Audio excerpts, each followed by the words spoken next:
ditampilkan? Ya, sudah Bu Nurul disilakan. Sudah ya. Ya, baik. Materi pada hari ini adalah tentang bagaimana strategi mengubah data menjadi publikasi ilmiah, ya.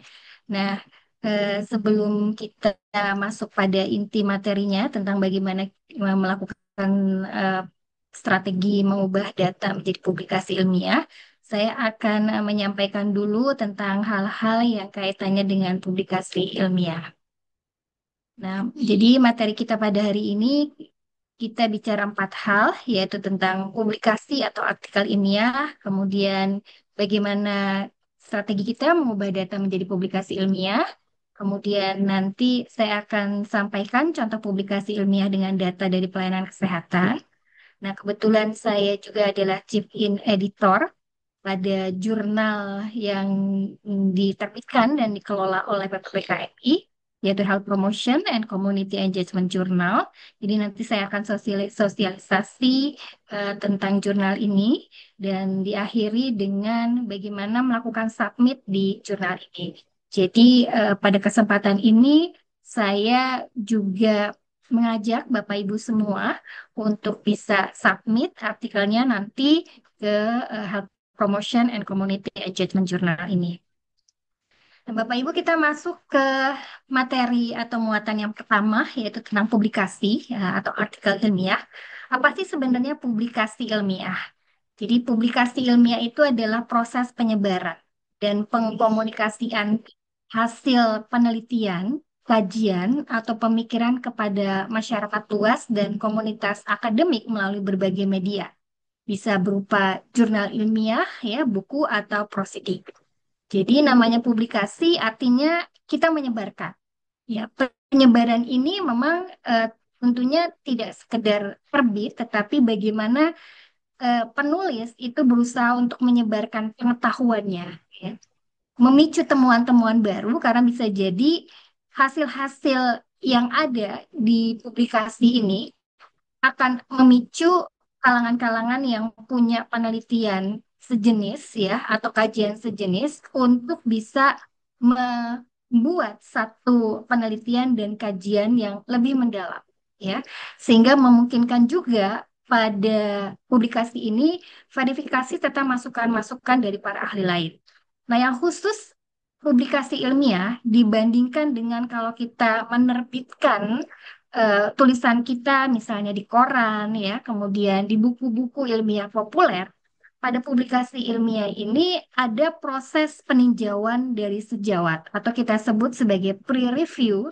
Pre-review ini yang cukup ketat ya. Tentunya keketatan dari peer review ini akan sangat bergantung dari level atau tingkatan dari jurnal, gitu ya. Karena jurnal-jurnal itu dari jurnal nasional maupun jurnal internasional, ya, kita mengenal ada berbagai macam level-levelnya, ya. Misalnya kalau di jurnal internasional ada yang terindeks ya Scopus, ya, ada dari Q1, ya, Q4 dan sebagainya.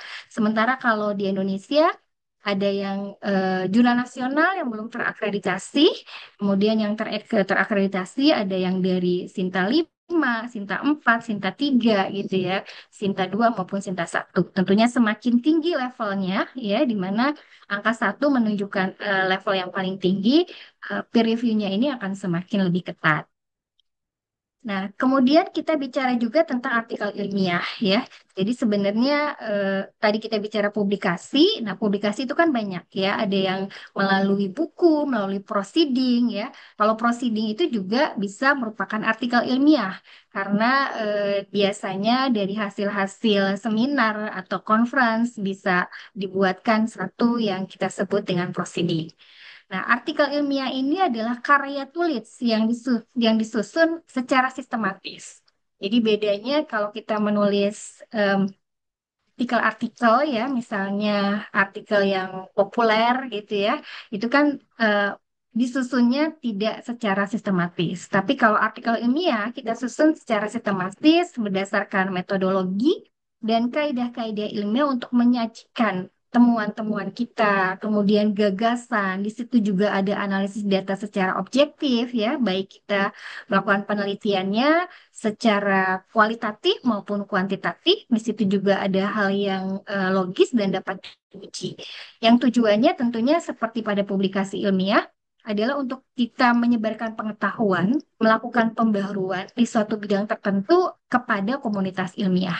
Jadi artikel ilmiah ini memang sasarannya adalah pembacanya adalah komunitas ilmiah. Nah, kemudian ketika kita menyusun artikel ilmiah, kita mengenal satu istilah yang kita sebut sebagai manuskrip, ya.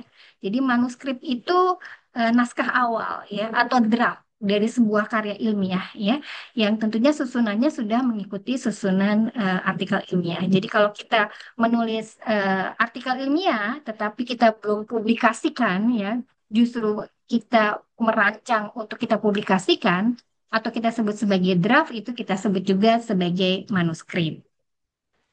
Nah, jenis artikel ilmiah ini cukup banyak. Saya hanya menyampaikan empat hal di dalam kesempatan ini.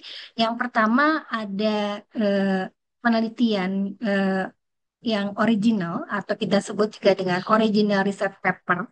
Ini menampilkan laporan hasil penelitian yang asli, baik kualitatif maupun kuantitatif. Jadi, pada jenis artikel ilmiah ini disampaikan hasil-hasil penelitian.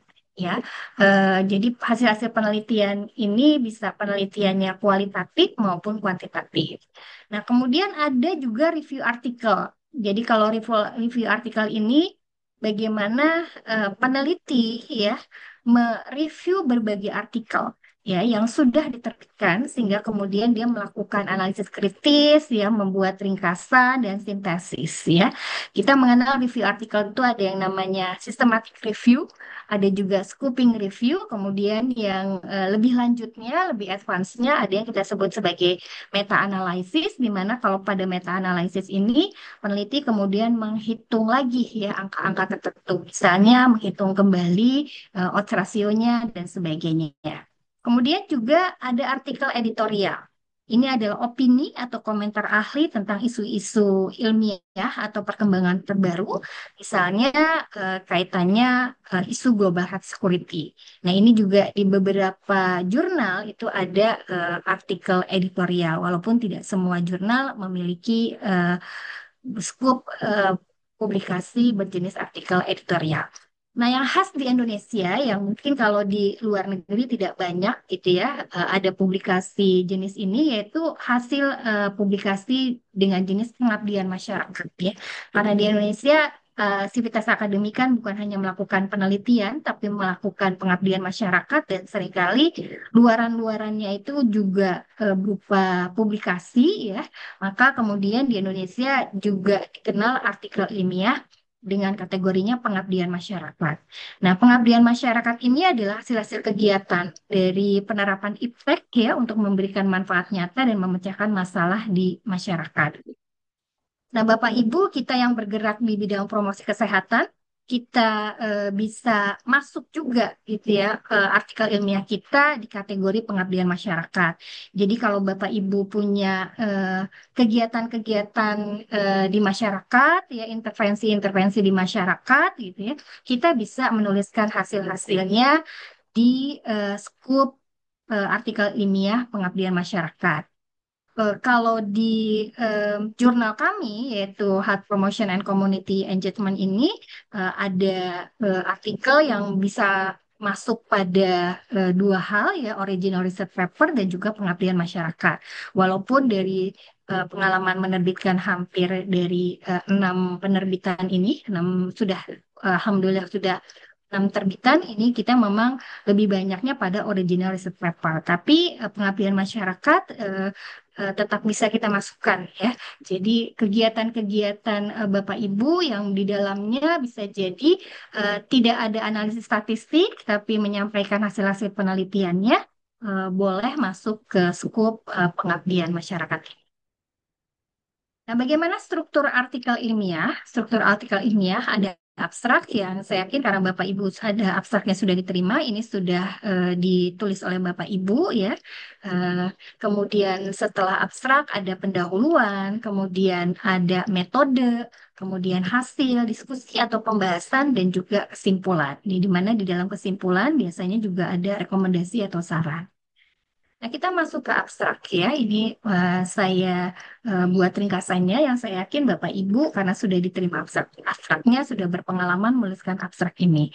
Jadi umumnya abstrak itu berisi ringkasan utuh dari artikel dan jumlah katanya 150 sampai 250 kata. Ini tergantung juga dari jurnalnya, ya, berapa ketentuannya. Dan kita sebagai penulis harus memenuhi apa yang menjadi aturan dari publikasi yang ingin kita tuju.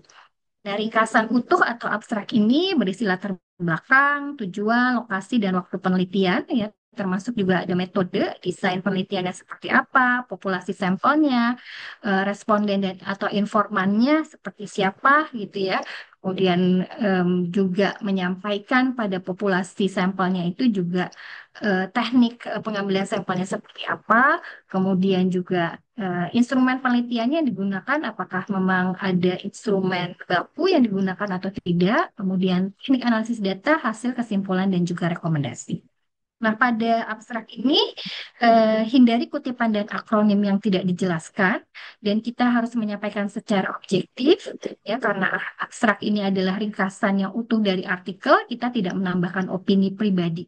Ya, kemudian menggunakan bahasa formal, jelas, dan padat, dan formatnya seperti pada artikel ilmiah ada introduction, ya, methods, result, and discussion. Ya, walaupun discussionnya ini singkat ya, lebih pada conclusionnya saja. Nah, ini adalah unsur-unsur yang ada di dalam abstrak. Yang wajib adalah latar belakang, tujuan hasil utama, kemudian kesimpulan. Kemudian kita bisa menambahkan dengan metode, subjek atau responden teknik analisis seperti saya sampaikan tadi. Kemudian yang opsional, kalau memang masih memungkinkan karena kita juga terbatasi oleh jumlah katanya, maka kita bisa menyampaikan lokasi, waktu, juga instrumennya. Dan pada penelitian tertentu yang memang konteks geografi ini sangat penting, maka penulisan lokasi dan waktu menjadi urgent untuk dituliskan di dalam abstrak penelitian kita. Nah, kemudian pendahuluan. Pendahuluan yang kita tulis dalam artikel ilmiah ini akan memuat konteks ya, kemudian kesenjangan dan juga urgensi dari penelitian kita. Di situ disertakan rumusan masalah, kemudian juga harus kita perhatikan bahwa perbedaan kita dengan menulis tulisan populer dibandingkan dengan artikel ilmiah ini adalah kita harus berbasis pada referensi. Dan referensi yang dianjurkan adalah referensi dari sumber yang mutakhir. Misalnya 5 sampai 10 tahun terakhir. Ini harus kita lihat ketentuan dari jurnalnya, apakah harus 5 tahun terakhir atau bisa 10 tahun terakhir. Kemudian juga di pendahuluan kita akan menuliskan mengapa kita melakukan penelitian ini. Ya, tentunya dengan kita menyampaikan data-data gitu ya, sehingga menjadi satu hal yang jelas mengapa topik ini penting untuk diteliti. Dan ketika kita menuliskan pendahuluan, kita harus mengikuti prinsip piramida terbalik ya. Jadi dari mulai masalah yang besar, misalnya di tingkat global, sampai kemudian mengerucut ke lokasi penelitian kita. Kemudian pada pendahuluan ini juga disertakan tujuan penelitian, kemudian diakhiri dengan pernyataan kontribusi apa yang diberikan di dalam penelitian. Ya, sehingga jelas pada pendahuluan bahwa topik yang kita angkat ini benar-benar topik yang akan memberikan pengetahuan ya dan juga kontribusi pada dunia ilmu pengetahuan dan juga teknologi. Kemudian rumusan masalah pada pendahuluan ini tidak ditulis dalam bab tersendiri. Kalau pada skripsi atau tugas akhir yang lain seperti tesis kan ada bab tersendiri, tetapi di dalam artikel ilmiah ini tidak ada bab tersendiri. Biasanya disisipkan di dalam pendahuluan, di mana rumusan masalah ini bisa menunjukkan bagaimana posisi riset kita di dalam peta keilmuan yang dikenal di dalam istilah ketika kita belajar metode penelitian adalah research gap ya. Kemudian kita bisa fokus juga pada teori atau riset sebelumnya yang paling relevan dan juga menggunakan referensi mutakhir. Kemudian metode. Tadi saya sudah sampaikan bahwa di bagian metode kita menyampaikan desain penelitian kita, Kalau kuantitatif, mungkin kita sampaikan apakah observasional atau eksperimen. Kalau observasional di dalam penelitian epidemiologi itu apa? Apakah cross-seksional, apakah case control atau cohort, gitu ya. Kalau kualitatif, apa metode pendekatan yang kita gunakan? Kemudian juga bisa jadi penelitian kita tidak menggunakan cross-seksional test control cohort, tapi bisa jadi kita menganalisis data sekunder. Nah, ini kita harus jelaskan di bagian metode pada artikel ini kita. Kemudian kita jelaskan juga subjek dan populasi penelitian kita. Jadi populasinya siapa, kemudian sampelnya siapa juga. Kita sebutkan juga kriteria inklusi kalau ada kriteria eksklusinya. Nah, yang paling urgent pada kriteria inklusi dan eksklusi ini umumnya yang perlu kita perhatikan adalah pada kriteria eksklusi. Bahwa kriteria eksklusi ini bukan lawan dari kriteria inklusi, tetapi eh, syarat-syarat dari sampel kita udah masuk di kriteria inklusi, tapi karena kondisi-kondisi tertentu dia harus dikeluarkan, maka itulah yang menjadi kriteria eksklusi kita. Kemudian, bagaimana kita menentukan jumlah sampel? Kita sampaikan di dalam bagian subjek populasi sampel ini. Kemudian, teknik pengambilan sampelnya atau metode samplingnya seperti apa? Probability atau non-probability. Karena dengan kita menyampaikan teknik pengambilan sampel ini, nanti pembaca juga akan bisa mendapatkan satu penjelasan apakah memang sampel ini bisa mewakili populasi atau dia hanya memberikan gambaran dari populasi. Nah, kemudian juga pada bagian metode kita sampaikan instrumen atau alat penelitian kita. Kalau kita menggunakan instrumen baku, kita juga sampaikan. Kalau kita melakukan validitas variabilitas pada instrumen, kita juga sampaikan. Kemudian bagaimana langkah-langkah penelitiannya, gitu ya. Nah, itu juga kita sampaikan. Terutama misalnya kalau kita menggunakan data sekunder dari survei, kan tidak misalnya bisa jadi tidak semua responden kita ambil, tapi kita menseleksi sesuai dengan kriteria yang kita tetapkan di dalam penelitian, maka kita harus menyampaikannya. Kemudian metode analisis statistiknya seperti apa ya? Apakah kita hanya deskriptif saja atau kita melakukan uji hipotesis tetapi hanya sampai bivariat ya atau kita sampai kepada multivariat. Nah, jenis-jenis statistiknya seperti apa kita sampaikan. Begitu juga kalau kita melakukan penelitian kualitatif. Nah, kemudian pada bagian hasil. Nah, bagian hasil kita sajikan datanya secara objektif dan sistematis. Kemudian tentunya pada bagian hasil kita mulai dari penjelasan tentang karakteristik dari responden kita. Ya, sehingga sebelum pembaca itu mengetahui hasilnya, dia sudah tahu dulu siapa sebenarnya sampel penelitian ini. Kemudian juga eh, seperti saya sampaikan tadi, kalau kita menggunakan data sekunder, bagaimana cara penyeleksian sampel yang memang ada di data sekunder ini, sehingga jelas bagaimana proses kita melakukan seleksi datanya. Kemudian untuk memudahkan pembaca mendapatkan informasi dari hasil analisis yang dilakukan oleh penulis, maka gunakan penyajian data. Bisa dengan tabel, bisa dengan grafik, atau kalau penelitiannya dengan pemetaan, maka juga sampaikan pemetaannya. Tetapi yang harus diperhatikan adalah jangan duplikasi di dalam penyajian data. Jadi kita sudah gunakan tabel, tapi kita gunakan grafik lagi, sementara informasinya sama. Ya, jadi cukup satu saja. Apalagi kalau pada jurnal-jurnal tertentu ada keterbatasan kita untuk menyajikan hasil penelitian kita. Misalnya ada yang hanya memberikan maksimal 4 tabel, 3 tabel, atau 3 penyajian data apapun bentuknya. Nah, kemudian hanya menampilkan data yang relevan ya dengan rumusan masalah. Hal-hal yang memang tidak menjadi tujuan penelitian kita tidak perlu kita sampaikan. Kemudian gunakan narasi untuk mendukung penjelasan terhadap data, tetapi tidak harus semua yang ada di dalam penyajian kita harus dijelaskan, ya karena eh, audiens atau target yang membaca kan sudah tertentu ya, yaitu komunitas ilmiah. Artinya dia sebenarnya sudah bisa membaca penyajian data. Cuma mungkin kita harus highlight yang mana dari penyajian data yang akan kita tekankan dan kita fokuskan. Kemudian pembahasan pada pembahasan ini kita tidak mengulang hasil, tapi kita tampilkan secara kritis.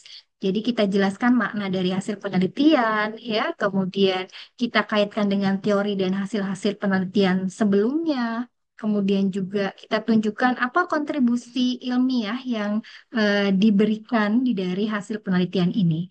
Kemudian kalau ada keterbatasan-keterbatasan penelitian kita, maka kita tampilkan secara jujur. Misalnya dari sisi desain penelitian kita gitu ya, atau dari em, jumlah variabelnya, ataupun juga dari proses pengambilan datanya. Nah, kemudian kesimpulan dan saran ini juga satu bagian yang penting. Ketika kita menuliskan kesimpulan, tentunya tidak keluar dari hasil dan pembahasan. Kemudian juga kita tidak menampilkan data baru, tetapi data-data yang memang sudah ada ya di bagian hasil. Ya, dan di kesimpulan ini adalah jawaban ringkas dari masalah. Kemudian kita juga menyampaikan saran dan rekomendasi yang operasional, ya berbasis hasil penelitian yang didapat. Jadi saran dan rekomendasi kita bukan saran yang normatif, tapi sarannya memang berbasis hasil penelitian dan itu dituliskan secara operasional. Nah, kemudian jangan dilupakan Bapak Ibu bahwa di dalam artikel ilmiah kita harus menuliskan daftar pustaka. Ya, karena eh, dari awal kita menuliskan pendahuluan, kita sudah menuliskan sumber-sumbernya, kita melakukan sitasi, maka semua sumber-sumber yang kita sitasikan di dalam badan tulisan kita dari mulai pendahuluan sampai kemudian pembahasan atau diskusi, maka semuanya harus ada di dalam daftar pustaka. Nah, hal yang penting ketika kita menuliskan daftar pustaka, kita harus tahu style sitasi yang digunakan pada jurnal yang menjadi tujuan kita melakukan publikasi itu stylenya seperti apa. Karena style itu kan banyak ya, ada yang stylenya apa, ada yang stylenya flat over dan sebagainya. Jadi kita sesuaikan. Kemudian utamakan kita menggunakan sumber primer, artinya sumber yang menjadi eh, referensi kita itu adalah sumber aslinya gitu ya. Jangan sumber kedua. Artinya sumber kedua misalnya satu paper sudah mengutip satu sumber, kemudian kita mengutip paper itu. Artinya kan itu sumber kedua. Nah, lebih baik ketika kita mendapatkan sumber ini, sumber yang kedua dari satu paper, maka dari paper itu kita coba telusuri lagi sumbernya itu asalnya dari mana. Ya, biasanya kan mereka juga punya daftar pustaka, maka kita bisa cari. Ya, jadi kalau di sumber kedua kan di dalam eh, tulisan kita harus menuliskan dalam gitu. Misalnya Astuti dalam eh, Intan misalnya. Nah, seperti itu kan sebaiknya eh, kita coba cari dari sumber yang primer, ya, dari sumber yang pertama. Kemudian di dalam artikel ilmiah yang juga khas ini adalah ada keywords, ada kata kunci. Jadi kata kunci ini harus kita tuliskan biasanya bersamaan dengan abstrak. Jadi di bawah abstrak ya kita akan menuliskan keywords atau kata kunci. Kata kunci ini digunakan sebenarnya untuk memudahkan pembaca menemukan dan mengakses karya ilmiah yang relevan di mesin pencari dan database. Ya. Dan ketika kita mencoba untuk mengembangkan keywords dari artikel kita, maka kita perlu memilih kata atau frasa yang penting ya, yang mewakili dari tema artikel kita, kemudian juga relevan dengan topik, metode, dan konteks penelitian kita. Kemudian sebaiknya gunakan istilah yang muncul di jurnal, di judul dan juga di abstrak. Kemudian hindari kata yang terlalu umum ya, agar ketika mesin pencari gitu ya ketika ada seseorang misalnya mau mencari topik-topik tertentu di mesin pencari dan kemudian berhubungan dengan artikel kita, dia bisa menemukan artikel kita. Karena kan kalau di kami sebagai sivitas akademika bukan hanya masalah berapa banyak tulisan-tulisan kita dipublikasikan, tetapi juga yang menjadi hal yang harus kita capai adalah berapa jumlah sitasi dari artikel-artikel ilmiah kita. Karena jumlah sitasi ini juga akan mempengaruhi banyak hal bagi sivitas akademika, terutama bagi dosen. Nah, ini mungkin saya sampaikan beberapa hal ya yang tadi saya sampaikan dalam contoh sebuah artikel. Ya, ini artikel yang diterbitkan. eh, Mungkin kalau Bapak Ibu yang mengenal nama-nama ini, ya, mungkin bisa sampaikan salam dari saya. Ya, saya gunakan artikelnya sebagai contoh di dalam presentasi materi hari ini. Jadi ini ada eh, judul penelitiannya atau judul artikelnya yaitu hubungan kejadian anemia pada ibu hamil dengan kejadian stunting di wilayah kerja Puskesmas Pekapuran Raya. Ya. Jadi penelitian ini melakukan analisis tentang kejadian anemia pada ibu hamil dengan variabel dependennya adalah kejadian stunting. Nah, ini pada bagian abstrak tadi saya sampaikan, di bagian abstrak kan kita menyampaikan tentang rumusan masalahnya, di sini ada tujuan, kemudian di sini juga disampilkan desain penelitiannya, kemudian data yang digunakan asalnya dari mana, ini kebetulan datanya adalah data sekunder, kemudian analisis statistiknya seperti apa, kemudian juga disampaikan hasil-hasilnya. Kemudian ini adalah keywords-nya, ya ada dua keywords yang digunakan, satu menggunakan kata dan satunya menggunakan frase. Kemudian di pendahuluan disampaikan tentang eh, kondisi yang ada ya, yaitu masalahnya apa ya, di mana dimulai dengan masalah berdasarkan hasil kesehatan dasar tahun 2018 ya, karena memang pada saat publikasi ini dilakukan SKI belum di launching ya, belum disampaikan. Kemudian kita lihat di sini bahwa dari data-data yang disampaikan, dia sudah menggunakan prinsip piramida terbalik ya, karena yang dia tujukan pada eh, data di wilayah Puskesmas Petamburan Raya ya. Nah, ini dimulainya dari data-data di Kalimantan, kemudian di Banjarmasin gitu ya, sampai kemudian di Kecamatan Banjarmasin Timur, baru dia ke daerah penelitiannya. Kemudian di dalam pendahuluan juga disampaikan diakhiri dengan tujuan penelitian. Nah, Bapak Ibu, kalau di dalam jurnal ini ada sub judul khusus tentang tinjauan pustaka ya, tetapi tidak semua, bahkan umumnya jurnal itu tidak menggunakan tinjauan pustaka. Biasanya tinjauan pustaka bisa dimasukkan di dalam pendahuluan, tapi di dalam jurnal ini dia punya sub bab khusus tinjauan pustaka. Nah, inilah yang kita sebut sebagai gaya selingkung ya. Jadi artinya beda-beda gitu ya. Antar jurnal itu memang mempunyai format atau gaya selingkung yang memang berbeda-beda. Kemudian metode dia sampaikan tadi ada desain penelitiannya, populasinya berapa, jumlah sampelnya berapa, bahkan disebutkan di sini variabel independen dan variabel dependennya apa, kemudian data yang digunakan dan juga teknik analisis statistik. Kemudian Eh, di sini kebetulan dia menggabungkan antara hasil dan pembahasannya ya. Tapi memang hasilnya tidak tertulis di sini. Seharusnya eh, ada hasil dan pembahasan judulnya ya. Karena di sini bukan hanya pembahasan tapi juga ada eh, hasilnya. Jadi ini hasil, ada tabel 1, tabel 2, dan tabel 3. Hanya ada 3 tabel.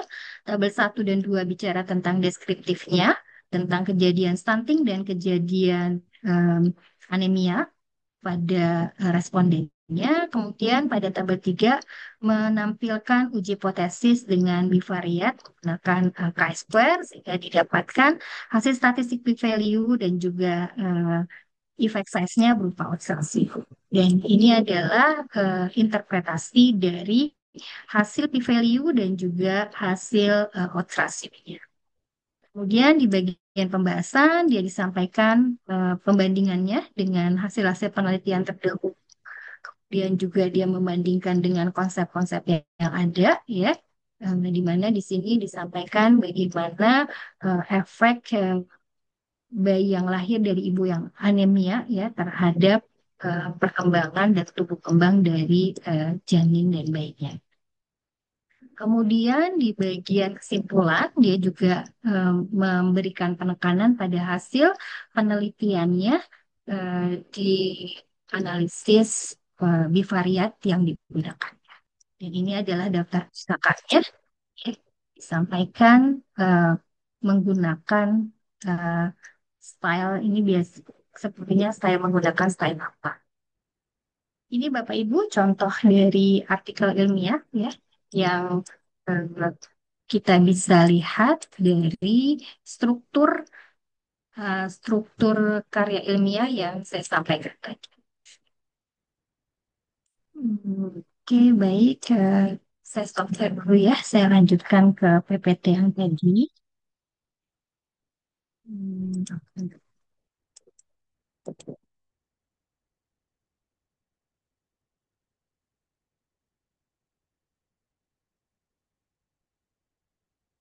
Sekarang kita masuk kepada bagian yang kedua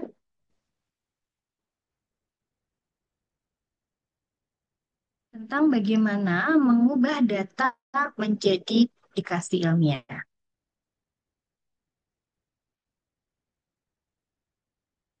Sebelum masuk bagaimana strategi kita mengubah data menjadi publikasi ilmiah, kita mungkin perlu memahami dulu apa sih yang disebut dengan data.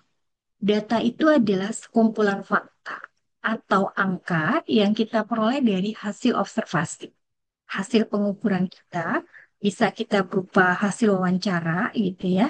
Kemudian bisa juga hasil eksperimen, misalnya apakah kita melakukan pre-eksperimental atau kuasi eksperimental atau sumber-sumber yang lain. Nah, data ini belum memiliki makna yang utuh sebelum kita olah, kemudian kita analisis, kemudian kita interpretasikan. Kemudian, dalam penelitian datanya biasanya dinyatakan di dalam bentuk variabel. Jadi, data ini sekumpulan fakta ya, yang bisa berupa angka-angka atau bisa juga berupa narasi tergantung dari jenis datanya. Nah, ketika kita bicara penelitian, data ini eh, bentuknya adalah variabel. Jadi variabel itu segala sesuatu yang menjadi fokus studi kita. Dia merupakan atribut ya yang memang kita ukur. Ya, misalnya kalau variabel kita adalah variabel anemia seperti tadi, berarti memang kita harus mengukur hemoglobin darah dari responden kita. Jadi, ketika kita bicara data, maka kita bicara sesuatu yang memang harus kita ukur. Ya, di mana kalau variabel ini berarti sesuatu yang memang memiliki variasi. Ya, karena kalau kita mau melakukan penelitian, khususnya adalah penelitian uji hipotesis, variasi pada data itu menjadi suatu hal yang penting. Kalau data kita homogen, itu akan sulit kita lakukan uji hipotesis. Mengapa? Karena uji hipotesis kan memang tujuannya bagaimana kita membandingkan antara satu kelompok dengan kelompok yang lain misalnya. Kalau datanya homogen, tidak bervariasi, maka ini akan sulit kita lakukan uji hipotesis sehingga hanya sampai pada deskriptif saja. Jadi variasi inilah yang memungkinkan peneliti untuk mengukur dan menganalisis hubungan sebab akibat atau korelasi antar variabel yang biasanya kita akan lakukan uji hipotesis misalnya dengan analisis bivariat atau multivariat kalau kita memberikan data kuantitatif. Nah, data di pelayanan kesehatan, ya, Bapak Ibu mungkin yang hadir di sini banyak yang memang bekerja di pelayanan kesehatan. Maka di pelayanan kesehatan banyak sekali data, Bapak Ibu, ya. Puskesmas, di posyandu, dan rumah sakit itu banyak sekali data, ya. Data-data rutin itu banyak sekali. Dan data itu kalau kita olah itu akan menjadi publikasi ilmiah.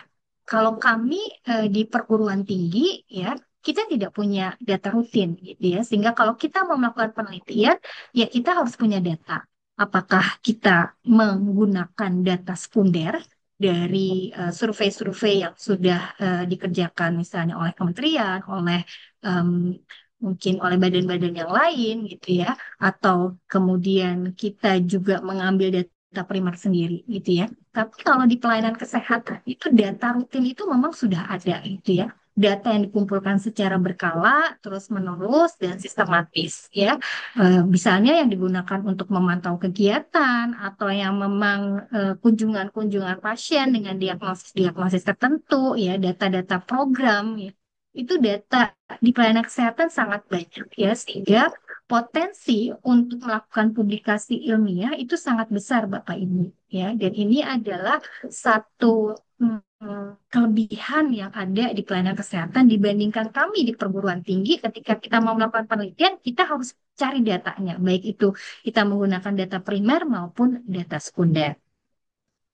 Jadi data-data di pelayanan kesehatan itu bisa berupa data morbiditas, data mortalitas, misalnya adalah jumlah kasus-kasus penyakit menular ya, karena memang pasien datang misalnya ke pelayanan kesehatan, ke puskesmas, ke rumah sakit ya, ada data yang kaitannya dengan penyakit TB, HIV atau malaria, DBD dan lain-lainnya. Juga penyakit tidak menular, hipertensi, diabetes, kanker atau lainnya pasti juga banyak. Itu juga dengan angka kematian. Ya, angka kematian bayi, balita, ibu atau umum itu banyak disimpan ya, misalnya di rekam medis ataupun juga di data-data yang lain yang ada di pelayanan kesehatan. Kemudian juga data kegiatan pelayanan, ya ada jumlah kunjungan pasien, ya kemudian ada tentang pasien rawat jalan, rawat inap, tindakan medis, ya bahkan yang sekarang memang membuka adalah data cek kesehatan gratis, ya. Ini adalah data-data yang sangat potensial kalau kita olah dan kemudian kita analisis, ini akan menjadi sebuah publikasi yang sangat baik yang menggambarkan bagaimana kondisi yang ada di masyarakat. Kemudian juga selain dua tadi ada data program kesehatan masyarakat ya, ada kaitannya dengan imunisasi dasar dan lanjutan, kemudian ada data-data gizi ya, di posyandu kan ada penimbangan balita, gitu. Kemudian juga hal yang lain, kemudian ada kesehatan ibu dan anak yang terkaitnya dengan ANC ya, persalinan maupun kambing. Juga ada data obat dan logistik, data tenaga dan fasilitas kesehatan. Nah, ini semua adalah data-data yang bagi kami di perguruan tinggi, ini adalah data yang mahal gitu ya. Tetapi di tempat Bapak Ibu yang memang bekerja di pelayanan kesehatan, ini adalah data yang memang sudah ada di sana. Sehingga sekali lagi potensi untuk melakukan publikasi ilmiah itu sebenarnya tanpa Bapak Ibu mencari lagi data primer, itu sebenarnya datanya sudah ada. Tinggal bagaimana Bapak Ibu mencoba untuk melihat isu-isu yang ada, kemudian juga melihat data-datanya kembali, akhirnya kemudian nanti bisa ditentukan topik apa yang mau diangkat, dan kemudian nanti dicari-cari variabel-variabel apa yang akan dianalisis yang kaitannya dengan topik atau masalah yang diangkat. Nah, bagaimana pemanfaatan data rutin ini di pelayanan kesehatan untuk publikasi? Nah, misalnya kalau mau melakukan studi deskriptif dan epidemiologi, Bapak Ibu bisa menganalisis data-data rutin tadi gitu ya, dengan menganalisis polanya, misalnya menganalisis penyebaran penyakitnya dengan analisis tren kasus demam berdarah di suatu wilayah misalnya. Ataupun data yang sekarang kan ada data cek kesehatan gratis. Nah, data cek kesehatan gratis ini juga data yang sangat baik sekali kalau kita bisa analisis kemudian dipublikasikan. Ya, karena misalnya menyampaikan tentang prevalensi dan karakteristik demografi penderita hipertensi yang terdeteksi melalui cek kesehatan gratis di suatu wilayah. Jadi sekali lagi, Bapak Ibu yang bekerja di pelayanan kesehatan punya data yang bagi kami di perguruan tinggi itu adalah data yang mahal, gitu ya, sehingga memanfaatkan data yang Bapak Ibu punya di pelayanan kesehatan sangat baik sekali untuk menjadi sebuah publikasi. Kemudian di pelayanan kesehatan seperti puskesmas tentunya punya program-program kesehatan. Nah, program-program kesehatan ini kita bisa nilai efektivitasnya. Kemudian dari hasil penilaian ini pun juga bisa menjadi sebuah publikasi, ya. Dan justru publikasi ini akan membuat pembaca yang mungkin bisa jadi kalangan akademisi, bisa juga dari kalangan praktisi ini bisa mengambil pelajaran gitu ya. Bagaimana sih di suatu kota itu ternyata intervensinya berhasil, sementara bisa jadi di kota lain itu keberhasilannya belum sesuai gitu ya dengan yang diharapkan. Sehingga dengan publikasi ilmiah kaitannya dengan evaluasi program kesehatan, ini berbagai pihak bisa mengambil lesson learn atau pembelajarannya. Kemudian juga pada bidang eh, misalnya pada bidang AKK ya terkait dengan kebijakan kesehatan itu bisa juga melakukan analisis kualitas pelayanan ya, mengukur indikator kinerja gitu ya.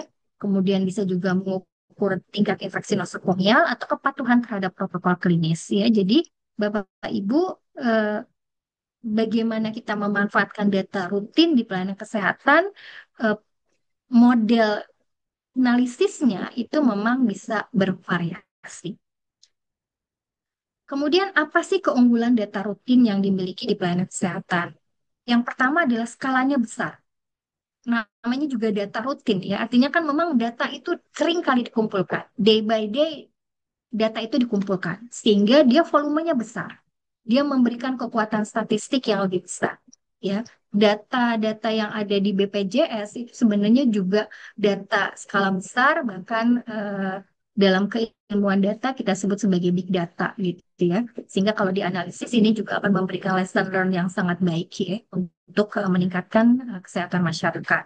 Kemudian biayanya efektif. Jadi kalau kita melakukan penelitian kemudian kita menggunakan data primer, ini tentunya memerlukan biaya besar untuk pengumpulan data baru. Tapi kalau kita menggunakan data rutin, ya, di Puskesmas kan juga melakukan survei mawas diri juga ya setiap tahunnya. Itu juga sebenarnya juga bisa diolah dan kemudian bisa menjadi sebuah publikasi di luar misalnya terbit profil kesehatannya. Ya.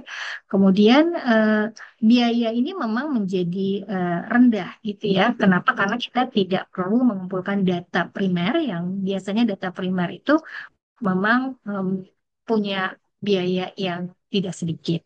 Kemudian karena ini adalah data di pelayanan, tentunya relevansi klinisnya ini akan mencerminkan praktek yang ada di dunia yang sesungguhnya. Namun data rutin ini juga punya kelemahan, ya. Karena data rutin itu kan memang tidak ditujukan untuk sebuah analisis untuk publikasi. Sehingga umumnya data-data rutin itu kualitas datanya tidak sebersih kalau kita misalnya melakukan penelitian dengan data primer. Ya, sehingga ketika data rutin kita gunakan untuk sebuah publikasi, maka cleaning data ini perlu kita lakukan. Ya, data-data eh, survei, misalnya survei nasional pun juga kita perlu melakukan cleaning data. Tapi bukan berarti bahwa kelemahan ini eh, memberikan sinyal bahwa data rutin tidak bisa diolah, tidak gitu ya, karena memang satu hal yang niscaya yang ada di data dengan skala besar adalah memang masalah kualitas datanya. Tetapi dengan metode-metode ilmiah yang ada, gitu ya, data-data yang tidak bersih ini kan kita bisa lakukan cleaning, ya. Cleaningnya tidak sembarangan, tapi menggunakan metode-metode cleaning yang memang secara metode ilmiah itu memang eh, sudah ada. Kemudian tujuan data. Tujuan datanya ini kan dikumpulkan untuk administrasi, bukan riset, ya. Sehingga ketika kita melakukan penelitian, kemudian secara eh, kerangka teori misalnya, kalau kita membuat kerangka teori, ada variabel-variabel yang harus kita olah, tetapi ternyata di data yang mau kita ambil di data rutin itu memang tidak ada ya. Sehingga memang pada akhirnya penelitian kita memiliki keterbatasan yaitu tidak semua variabel yang kita butuhkan ada tetapi tidak apa-apa gitu ya, itu nanti kita sampaikan di dalam artikel ilmiah kita keterbatasan penelitian kita bahwa ada variabel-variabel yang tidak ada di dalam data sekunder karena data rutin itu kalau kita olah itu berarti kan menjadi data sekunder itu memang tidak ada sehingga memang variabel tersebut tidak dimasukkan sebagai variabel yang diukur di dalam penelitian. Nah, bagaimana strategi kita menggunakan data rutin untuk publikasi ilmiah ini? Pertama adalah kita lakukan dulu identifikasi pertanyaan penelitian, ya. Jadi pertanyaan penelitian ini kita bisa lihat dari pola-pola penyakit yang ada, misalnya di 3 bulan terakhir pola penyakit itu seperti apa, gitu ya. Tren penyakit itu seperti apa, ya. Sehingga sini kita bisa menentukan kita mau fokusnya pada apa. Kemudian setelah kita punya pertanyaan penelitian, kita akan akses dan kelola data karena memang tadi saya sampaikan pada data rutin, karena memang tidak ditujukan untuk penelitian gitu ya, maka seringkali datanya tidak bersih ya. Bisa jadi ada ketidaklengkapan, ada ketidakkonsistenan, maka kita harus lakukan cleaning data dulu. Ya, di dalam biostatistik, cleaning data ini adalah suatu hal yang secara konsep memang ada ya. Jadi memang tidak keluar dari hal yang sifatnya ilmiah. Kita melakukan pembersihan data seperti ini. Kemudian data yang akan kita olah gitu ya, tentunya harus kita sesuaikan dengan analisisnya ya, sehingga transformasi data ini menjadi suatu hal yang sangat penting karena data rutin itu kan belum data yang siap untuk kita analisis. Oleh karena itu kita harus olah. Misalnya kita transformasi data. Misalnya bisa jadi data yang ada adalah data hemoglobin darah, berapa nilai-nilainya. Tapi yang mau kita analisis adalah anemia, maka kita harus transformasi datanya dari yang numerik menjadi kategori. Saya seperti itu. Kemudian juga hal yang sangat penting ini di semua penelitian, apakah kita penelitiannya primer ataupun kita menggunakan data sekunder, kita harus menjaga privasi dan etika penelitian. Ya, tentunya kita tidak menyebutkan identitas data. Tapi ketika identitas data dari pasien atau responden kita, tapi ketika kita melakukan analisis data, ya, eh, kita membuat ringkasan data, tentunya identitas dari responden kita atau pasien ini memang sudah hilang. Nah, kemudian setelah proses cleaning data, transformasi data, atau kita sebut di sini adalah pengolahan data, kita akan lakukan analisis data. Nah, analisis data ini disesuaikan dengan apa yang mau diangkat, gitu ya. Apakah kita hanya sekedar statistik deskriptif, misalnya hanya mau menyampaikan tren misalnya kejadian atau prevalensi DBD dalam 5 tahun terakhir, atau kita mau melakukan lebih lanjut sampai statistik inferensial menggunakan uji hipotesis. Uji hipotesisnya juga mau sampai mana? Sampai bivariat atau multivariat, ya. Nah, ini juga tergantung dari penelitian kita, ya, karena memang kan tidak punya kewajiban-kewajiban seorang peneliti untuk menulis publikasi harus sampai di analisis multivariat atau harus sampai di analisis bivariat, itu tidak ada. Semuanya disesuaikan dengan tujuan-tujuan yang akan kita lakukan pada data tersebut yang kemudian akan kita publikasikan. Nah, ini adalah saya sampaikan contoh publikasi ilmiah dengan data rutin. Ini juga bukan pekerjaan saya, tetapi saya cari-cari dari publikasi-publikasi yang memang sudah ada. Ini tadi data yang publikasi yang saya sampaikan kaitannya dengan tadi hubungan kejadian anemia pada ibu hamil dengan kejadian stunting. Ya, di sini dia menggunakan data dari buku KIA dan register ibu hamil puskesmas. Ya, jadi dari data-data yang ada di pelayanan kesehatan ini bisa menjadi sebuah publikasi, di mana eh, variabelnya sebenarnya sederhana. Dia hanya punya variabel anemia dan variabel stunting, hanya ada dua, tapi dia bisa melakukan publikasi. Jadi di sini saya ingin menyampaikan kepada Bapak Ibu bahwa nggak harus kita melakukan publikasi itu dengan variabel-variabel yang banyak, gitu ya. Kalau di sini bisa hanya dua variabel menjadi sebuah publikasi, ya maka Bapak Ibu pun juga bisa. Ya tentunya kan ini kita akan sesuaikan dengan level dari publikasi atau jurnal yang kita tuju, ya. Nah, kalau misalnya kita memang tidak tujukan pada level-level yang tinggi, saya rasa dengan dua variabel ini saja sudah menjadi sebuah publikasi. Ya, jadi jangan mungkin membayangkan bahwa menuliskan sebuah artikel ilmiah harus complicated, harus banyak variabelnya, ya, yaitu mungkin akan membuat pekerjaan yang tidak sedikit, sementara pekerjaan-pekerjaan ibu di pelayanan, bapak ibu di pelayanan itu sudah sangat baik. Tapi di publikasi ini bisa memberikan kita pembelajaran ya bahwa dari dua variabel ini itu bisa menjadi sebuah publikasi yang diterbitkan. Ya, jadi eh, pada penelitian ini hmm, penulis ini atau penelitinya menggunakan data dari ini, data kesehatan ibu dan anak dan juga register ibu hamil di Puskesmas. Eh, Dia punya desain penelitian adalah case control. Jadi dia punya data stunting ada 31 ya. Kemudian dia gunakan kontrol, yaitu kontrol eh, yaitu eh, dari balita yang tidak stunting ya, dan kontrolnya ini dia menggunakan 1:3 ya, 31 dikali 3 itu 93. Nah, jumlah kontrol ini kan kalau secara konsep case control ini kan ditentukan oleh peneliti mau 1:1, mau 1:2, 1:3 dan sebagainya, itu setiap peneliti tentunya punya pertimbangan berbeda-beda. Kalau di sini dia menggunakan case controlnya 1:3. Ya, kemudian di sini dia sampaikan tentang deskripsi kejadian anemia pada ibu hamilnya, kemudian kejadian stuntingnya, ya, sampai kemudian dia membuat uji hipotesis hanya satu kali ya, karena memang hanya ada dua variabel, sehingga di sini dia hanya menggunakan uji chi-square dengan dua variabel ini, ya, yaitu kejadian anemia pada ibu hamil dan stunting. Dikeluarkan hanya p-value dan odds ratio. Ya, cuma mungkin kalau masukan saya, ketika kita mengeluarkan odds ratio, jangan lupa sebenarnya rentang 95% CI-nya. Kalau di sini tidak dikeluarkan rentang 95% CI-nya.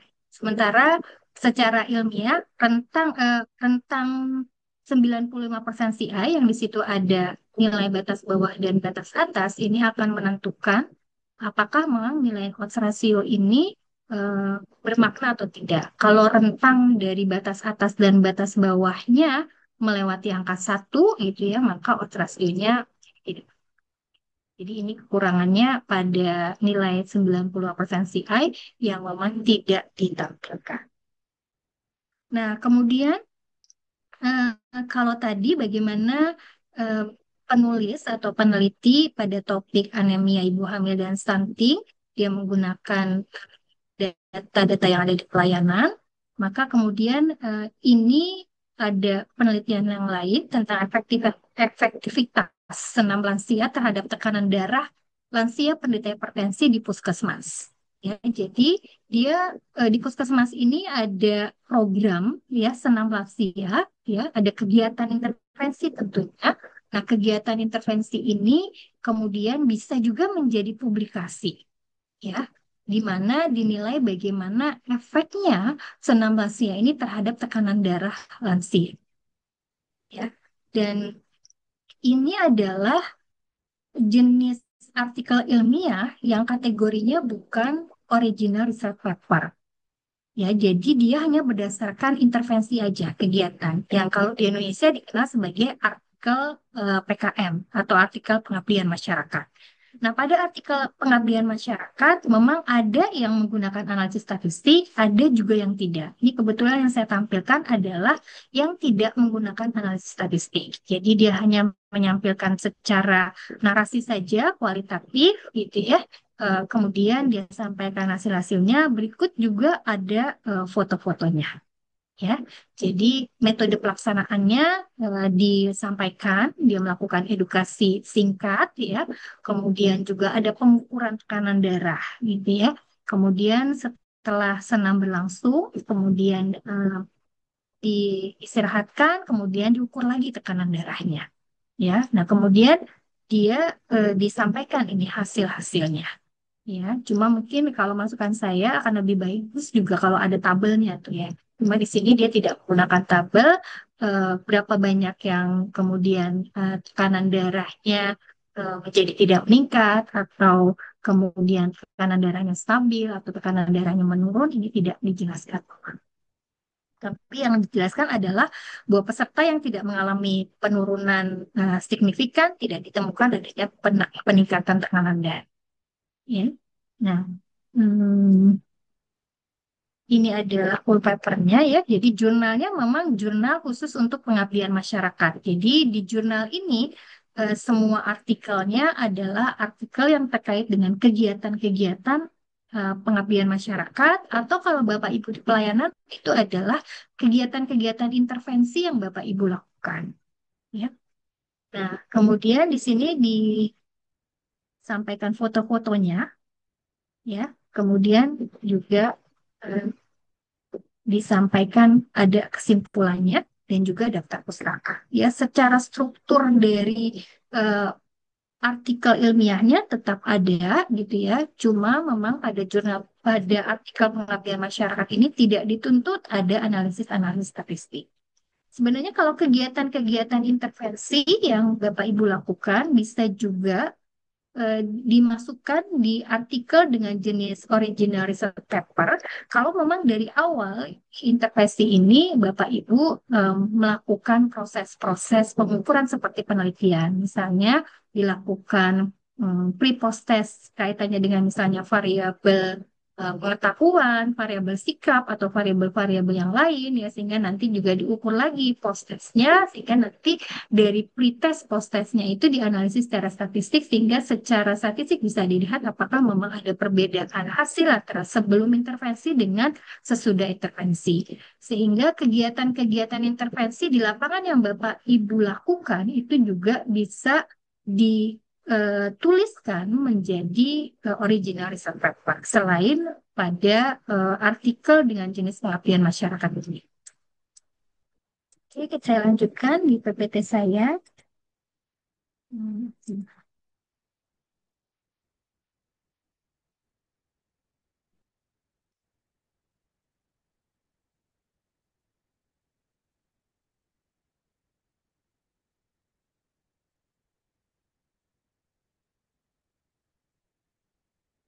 Oke, kemudian contoh yang lain adalah pemanfaatan kegiatan di puskesmas untuk artikel ilmiah. Jadi di sini ada edukasi yang dilakukan oleh bidan, tetapi hasil dari edukasi ini tidak dalam skop pengabdian masyarakat, tapi dia masuknya di original research paper.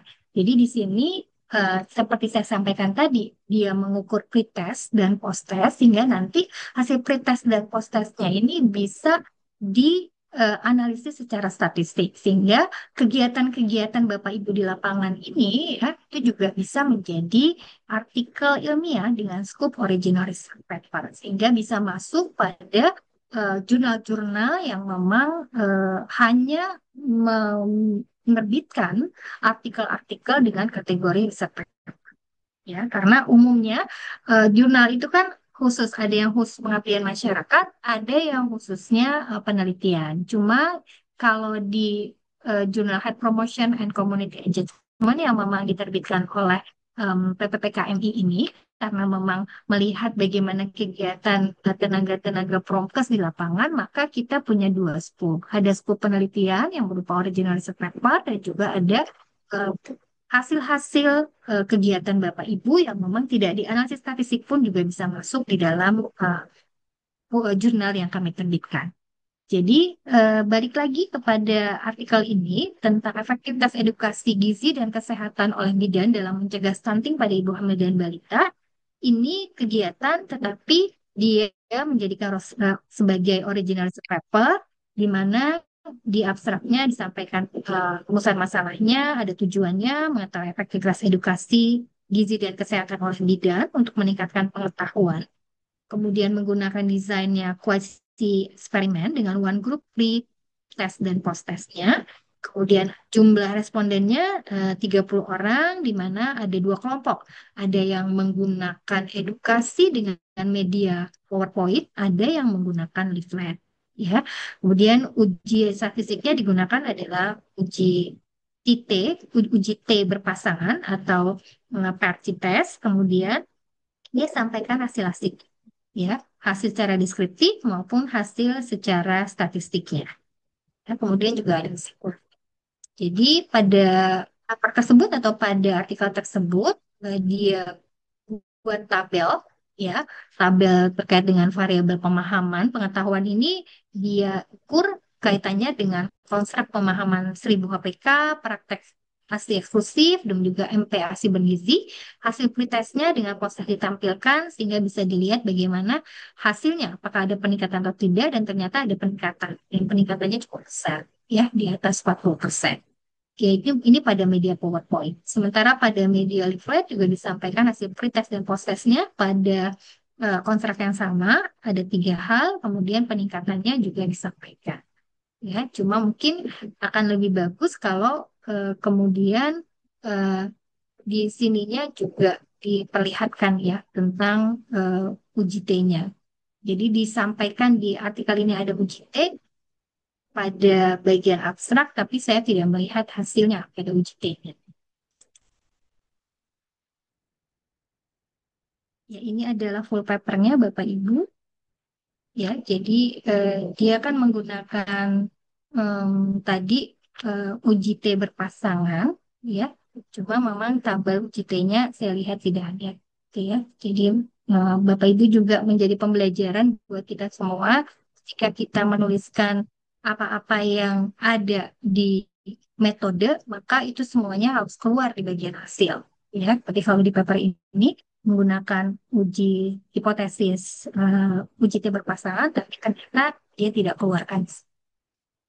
Tapi ini bisa menjadi sebuah contoh ya bagaimana sebuah kegiatan intervensi yang ada di lapangan ini bisa kita tuliskan, kemudian kita bisa masukkan sebagai artikel ilmiah dengan kategori original research paper. Baik, saya lanjutkan kembali.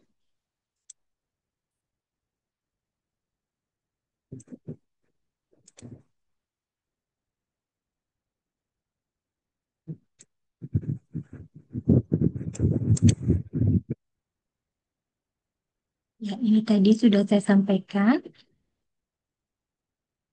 Ya, kemudian hal yang lain juga adalah ini contohnya adalah original research paper juga em, terkait dengan pemetaan kejadian kasus demam berdarah dengue di Kabupaten Kediri tahun 2023.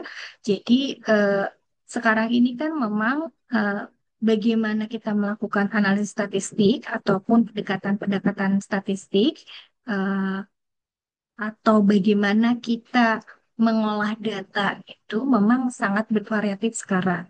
Jadi ketika kita menulis paper, menulis artikel ilmiah pun juga ini berkembang. Kita tidak harus punya uji hipotesis dengan mengeluarkan p-value, mengeluarkan efek size seperti OR atau dan 90% I-nya, tetapi ketika eh, kita membuat peta terkait dengan distribusi satu kasus-kasus tertentu ya yang berhubungan dengan penyakit atau berhubungan dengan perilaku dan sebagainya, itu sebenarnya juga memungkinkan untuk kita buat artikel ilmiahnya. Seperti di sini dia mengangkat kasus demam berdarah dengue gitu ya, tetapi dia melakukannya dengan pendekatan menggunakan Geographic Information System, ya GIS, yaitu dia keluarkan pemetaan.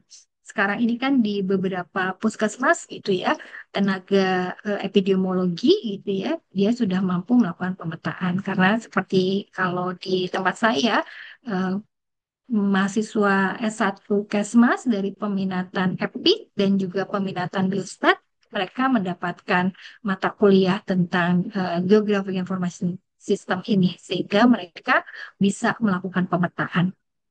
Jadi, eh, ini pun bisa menjadi sebuah artikel ilmiah. Dia buat distribusinya dari kasus DBD, kemudian dia buat pemetaannya. Ya, sehingga nanti kelihatan mana wilayah-wilayah yang memang harus menjadi perhatian karena kasus DBD-nya misalnya banyak. Ya. Jadi warna-warna ini menentukan misalnya seberapa tinggi gitu ya, seberapa tinggi kasus-kasus DBD itu ada. Ya. Nah, itu Bapak Ibu, oh ya, ini full papernya seperti ini. Jadi kalau kita lihat tujuan penelitiannya adalah menggambarkan pola sebaran kejadian DBD di Kabupaten Kediri dalam bentuk peta. Jadi eh, tujuannya itu juga tidak terlalu complicated, sederhana saja, menggambarkan pola sebaran aja, ya. Cuma memang membutuhkan kemampuan bagaimana data itu kemudian ditempatkan di dalam peta. Nah, penggunaan Geographic Information System ini menjadi suatu hal yang penting.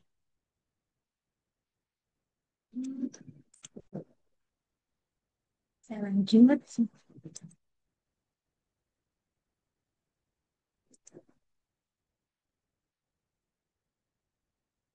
Ya, tadi sudah sampai. Oke, sekarang bagaimana tipsnya untuk publikasi ilmiah? Jadi yang pertama, seperti saya sampaikan tadi di strategi bagaimana kita menggunakan data rutin atau data-data yang ada di pelayanan kesehatan untuk menjadi jurnal, itu kan ada 3 tahapan. Nah, sesudah itu kita lakukan ketika kita mau menulis, maka kita terlebih dahulu harus menentukan jurnal mana yang akan kita publikasi. Dari ketika kita sudah tentukan, jadi kita coba mengakses gaya selingkungnya. Ya, author guidelines-nya ini harus kita akses karena setiap jurnal punya gaya selingkung yang berbeda-beda. Ya, Eh, di banyak jurnal itu kita bisa mengakses template-nya, ya, sehingga kita bisa nanti menuliskan artikel kita langsung di template-nya sehingga sesuai dengan apa yang diinginkan oleh jurnal. Karena seringkali di jurnal-jurnal yang dia sudah bagus manajemennya, ketika ada artikel yang masuk ke dalam jurnalnya, sementara gaya selingkuhnya itu berbeda, maka dia langsung menolaknya, di rejected, ya, karena butuh upaya yang keras juga untuk mengubah gaya selingkuh yang ada gitu ya. Jadi pada seleksi pertama di jurnal biasanya akan melihat hal-hal yang tidak melihat substantif dulu, melihat secara administratif apakah memang gaya selingkuhnya sudah oke atau belum. Kalau misalnya ternyata belum, ya itu bisa dikembalikan, bisa disuruh perbaiki, ataupun kalau jurnal-jurnal yang sudah punya banyak artikel-artikel yang masuk, biasanya langsung ditolak. Nah, Nah, kemudian kalau Bapak Ibu misalnya punya kesulitan untuk analisis data gitu ya, eh, punya ide sebenarnya ini bagus untuk dimasukkan artikel ilmiah, tetapi untuk analisis data mungkin ada kesulitan. Kalau menurut saya bisa berkolaborasi dengan akademisi atau perguruan tinggi. Kalau saya sendiri sebagai akademisi itu sangat senang ya kalau misalnya ada praktisi yang memang ingin bekerja sama, berkolaborasi gitu ya, untuk membantu menganalisis data, nanti kita kerjakan kolaborasi bareng-bareng artikel ilmiahnya itu menjadi hal yang sangat baik dan saya juga senang gitu ya. Jadi Bapak Ibu bisa kontak di akademisi di kota Bapak Ibu ataupun juga di luar kota juga bisa ya karena kita dengan komunikasi teknologi sekarang jarak jauh pun bisa menjadi lebih dekat gitu ya. Kalau mau kontak saya pun juga boleh ya kita bisa berkolaborasi untuk menerbitkan sebuah artikel ilmiah. Oke, Bapak Ibu, sekarang yang terakhir saya akan sampaikan tentang jurnal yang memang diterbitkan oleh PPPKMI yaitu Health Promotion and Community Engagement Journal. Ya. Jadi kita sudah menerbitkan eh, terbitan sampai di volume 3 nomor 2 ya. Nanti kita terbit lagi insya Allah di bulan Desember ya. Jadi Health Promotion and Community Engagement Journal ini sudah berbasis OJS. Jadi semua proses akan dilakukan via online jurnal kita dan juga via email. Ya, jadi nanti proses submitnya pun juga bisa melalui OJS. Jadi ini adalah OJS kami, ya. Eh, jadi kalau Bapak Ibu mau akses dari eh, jurnal atau publikasi kami yang terakhir, bisa ada di Karang Isu kami, ya. Setiap terbitan kami punya 8 artikel dan ini bervariasi. Ada yang original research paper, ada yang memang hasil dari pengabdian masyarakat. Jadi kami tunggu artikel-artikel dari Bapak Ibu, apakah yang itu berdasarkan penelitian maupun berdasarkan kegiatan. Tentunya dengan menggunakan gaya selingkuh kami, di sini sudah ada template artikelnya. Bapak Ibu nanti bisa klik, kemudian Bapak Ibu juga bisa melihat author guidelines-nya. Jadi informasi-informasi yang ada di jurnal ini sudah ada di website kami atau di OJS kami. Kemudian kalau mau melihat eh, arsip kami, ya, ini adalah arsip kami, ya, dari mulai volume 1 nomor 1, ya, ya, sampai dengan volume 3 nomor 3. Ya, jadi kita sudah menerbitkan 6 edisi. Nah, kemudian eh, siapa editorial tim dari jurnal ini? Pemimpin redaksinya adalah saya sendiri, anggota Dewan Direksinya ada Bu Dr. Santi Rizkyani, ini dari Universitas Hasanuddin, kemudian Dr. Denny Purnama, ini SUD R. Samsudin, ada juga praktisi Bu Ratna Pasari Bu Emkes, kemudian dari Universitas Jenderal Sudirman ada Bu Siti Masfia SKM MKM, kemudian dari Universitas Jember itu ada Bu Muri Ririanti. Kemudian ada sekretariat yang sangat membantu proses penerbitan ini yaitu Mbak Nanda Mirza Ukilah SO. Kemudian reviewer kami juga dari eh, seluruh Indonesia ada gitu ya, artinya perwakilan-perwakilannya ada dari Universitas Hasanuddin, Pak Sudirman Nasir SK MWH PhD, ada Bu Dr. Anda Rita Damayanti MSP PH ya dari FKM UI, ada Pak Dr. Dian Ayubi SKM MQ Fakultas Kesehatan Masyarakat UI, ada Pak Din Ansari PhD dari FMI juga, ada Bu Sarah Handayani ya, Ketua PJS dari yakni dari PPPKMI yang juga di universitas yang sama dengan saya di UHAMKA, ada Bu Dr. Lita Sri Andayani SKM MKes dari UNSU, kemudian ada Bu Supriyati yang hadir di sini dari UGM, kemudian ada Dr. Anda Sri Marti Rukmini Devi MA dari Erlangga, dan dari Erlangga juga ada Pak Dr. Udoyo Sudirman. Ya, jadi ini reviewer-reviewer kami yang memang akan melakukan review terhadap artikel-artikel yang masuk di jurnal ini. Kemudian skupnya tentunya seperti saya sampaikan tadi, skupnya bukan hanya di penelitian, tapi juga kami menerima kaitannya dengan kegiatan-kegiatan, dengan kegiatan intervensi, dengan temanya adalah khususnya pada fokus tentang pendidikan kesehatan dan promosi kesehatan. Ada kaitannya dengan pendidikan kesehatan, promosi kesehatan di rumah sakit, kemudian promosi kesehatan di institusi, pemberdayaan masyarakat, determinan sosial kesehatan, literasi kesehatan, komunikasi kesehatan, sosial budaya kesehatan. Jadi sebenarnya skupnya sangat luas ya. Jadi kalau bicara tentang hal-hal determinan sosial kesehatan ini kan topiknya sangat luas. Nah, bagaimana cara submitnya? Ini saya akan tampilkan. Hmm.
Ini video ya Bu Nurul. Sepertinya belum keluar suaranya.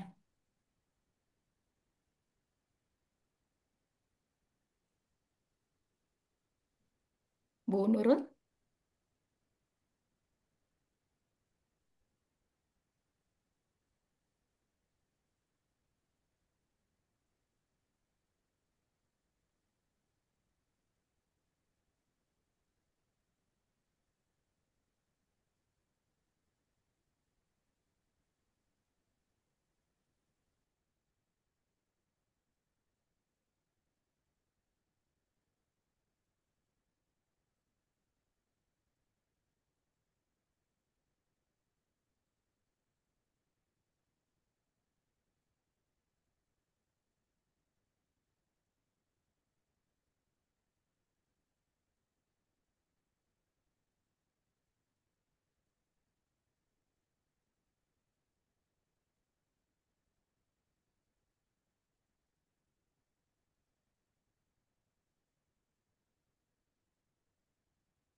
Bu Nurul.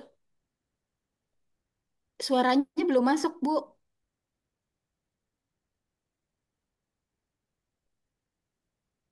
Suara saya masuk nggak ya, Bu? Suara Bu Supri masuk. Suara videonya tadi Bu Nurul yang belum Iya, muncul. suara videonya nggak keluar, Bu Nurul. Oh ya, sebentar. Nah, mungkin belum share sound-nya itu belum diklik ya. Oh iya ya, sebentar ya. Mm-mm. Sebentar. Suaranya tidak keluar ya, Bu ya? Sama sekali tidak, makanya tadi saya ini cuman sepertinya Oh suara saya nggak masuk. iya ya, sebentar. Sebenarnya semalam sudah saya setting ya Coba di ini lagi, Bu. suaranya. Share sound-nya itu diklik dulu. Bentar. Suasana itu. Itu ada di mana ya, Bu Klik? Semalam soalnya saya Kalau coba-coba dan share, Bu Nurul klik share dulu. Nah, terus videonya udah dibuka kan, kemudian share. Nah, di bawah bagian bawah tuh ada sound. bentar ya, Bu. Ini kan videonya. Heeh. Oh, videonya dibuka aja dulu kali, Bu. Video. Heeh. Ini ditutup dulu, videonya dibuka terus baru ditampilkan. Ibu klik tapi sebelum di share. Di videonya ya, Bu Pri ya? Di AA yang tadi ada linknya itu kan, Bu Nurul klik tapi belum belum di share di sini. Oh, oke, sebentar ya. Heeh. Kalau sudah kebuka videonya, baru kemudian share di Zoom. Tapi di bawah itu nanti ada yang soundnya itu diklik dulu.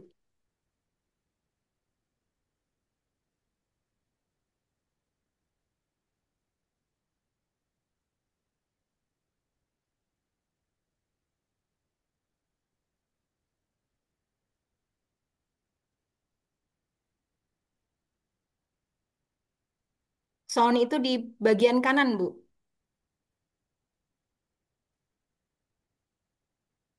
Bagian kanan bawah ada share sound itu, share option.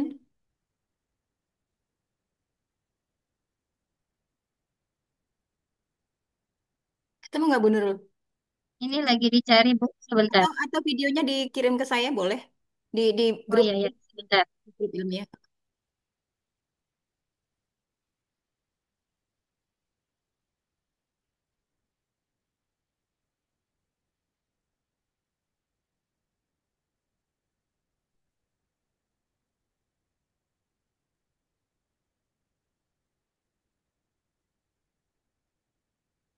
Saya kirim ke ke grup Ke aja ya grup Bu. grup Ya, ilmiah aja grup kita. Ha, ya. ya. Semalam sebenarnya saya sudah coba ya dan sudah bisa, tapi hari ini berubah lagi. Ya, sebentar ya, mohon maaf Bapak Ibu. Ya, nggak apa-apa biar biar ini lebih memudahkan buat yang lain. Ya, sebentar ya.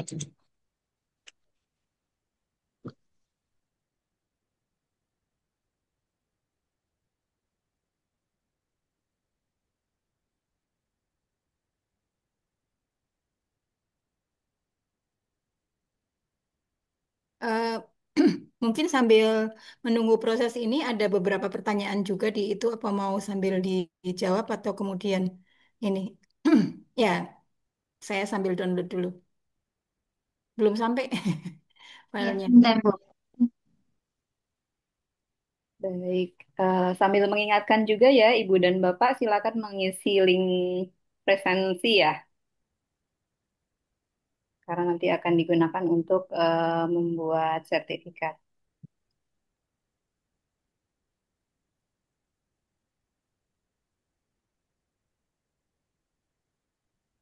Sudah terkirim Bukti. Oke, ya, lagi saya download sebentar. Baik, nah ini juga sudah masuk beberapa pertanyaan nih. Sambil menunggu, apakah mau dijawab dulu, Bu Nurul, atau kita selesaikan dulu? Ini bisa bisa sebentar. Oke. Sebentar banget. Semoga bisa. Oke. Ya. Suaranya masuk? Ya, suaranya terdengar Bu. Ya ulang dari Terdengar, awal. Bu. Bentar, saya ulang dari awal.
Oke, sudah ya, saya tutup ya.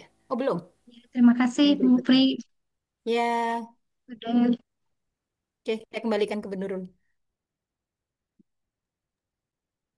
Ya, Bapak Ibu, dengan berakhirnya video bagaimana cara submit di Jurnal Health Promotion and Community Engagement ini, maka saya sudah selesai menyampaikan materi kita pada hari ini. Mudah-mudahan bermanfaat bagi Bapak Ibu. Kalau ada yang memang ingin didiskusikan, dipersilahkan dan saya kembalikan kepada Bu Nur Fadila. Terima kasih. Assalamualaikum warahmatullahi wabarakatuh. Waalaikumsalam warahmatullahi wabarakatuh. Nah, indeed inspiring speaker ya, Ibu Nurul nih banyak sekali insight ya yang bisa kita dapat pada sesi kali ini.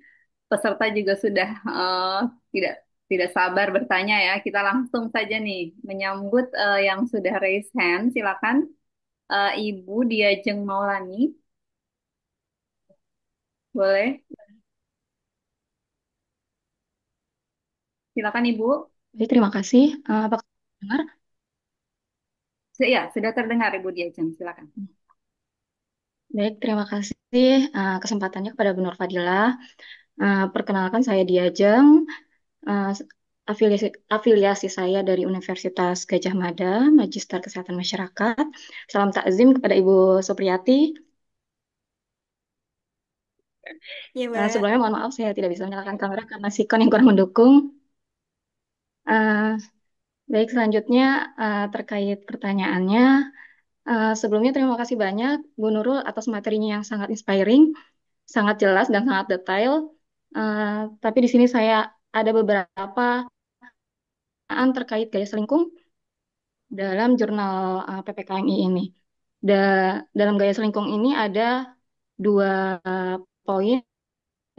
Yang pertama itu uh, ada kata-kata yaitu setiap artikel yang akan diproses untuk dipublikasikan dalam jurnal ini harus sudah diperiksa oleh KASI untuk mendeteksi plagiarisme. Nah, apakah ada batas maksimum untuk ininya apa namanya plagiarismenya? Kemudian terkait surat pernyataan etika. Nah, untuk surat etik ini di mana kami bisa akses dan kemudian penelitian apa yang mengharuskan untuk EC ini, kemudian prosesnya berapa lama dan bagaimana. Eh, Pertanyaan terakhir yaitu terkait poster. Apakah dari PPKMI ada template poster yang harus kita ikuti untuk poster presentasi seperti itu? Mungkin sekian dulu pertanyaan dari saya. Terima kasih banyak. Baik. Assalamualaikum warahmatullahi wabarakatuh. Waalaikumsalam warahmatullahi wabarakatuh. Pasti ada 3 pertanyaan dari Ibu Diajeng. Boleh langsung dijawab dulu ya, Ibu Nurul. Banyak soalnya. Ya, baik. Saya izin untuk menampilkan share OJS kita. Ya, baik. Terima kasih Mbak Diajeng ya dari GM. Pertanyaannya tentang jurnal Health Promotion and Commodity Engagement ini. Untuk plagiarisme, karena memang kami belum memeriksa sendiri, oleh karena itu dari penulis kami harapkan sudah melakukan eh, cek plagiarisme, yaitu sama seperti em, artikel-artikel yang lain, termasuk juga di tugas akhir ya, paling maksimum adalah di 20% untuk hasil dari cek plagiarismenya tadi. Kemudian untuk eh, etik penelitian, kami belum mensyaratkan artikel-artikel yang masuk di jurnal kami ini sudah memiliki ethical clearance ya dari lembaga-lembaga etik ya.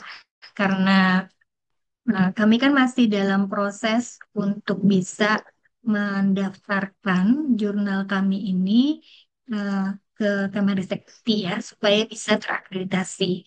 Tetapi memang proses akreditasi untuk jurnal ini eh, waktunya memang tertentu gitu ya. sehingga kami tidak bisa setiap saat untuk mendaftarkan. Ya, ini juga satu hal yang merupakan perjuangan kami setelah kami melewati 4 kali edisi dan sekarang sudah di 6 edisi. Sebenarnya kita udah eligible untuk bisa memasukkan pengajuan untuk akreditasi. Tetapi ternyata dari Kemenristek juga untuk pengajuan ini terbatas dan kami juga harus masuk ke Garuda juga. Ternyata Garudanya pun juga tidak selalu dalam kondisi yang aktif ya. Kadang-kadang kita mau daftar, tapi kemudian servernya lagi down dan sebagainya. Ini memang tantangan kami. Nah, eh, dengan hal tersebut ini, maka untuk surat ethical clearance pada setiap artikel yang kami eh, akan terbitkan, ini memang belum menjadi sebuah persyaratan.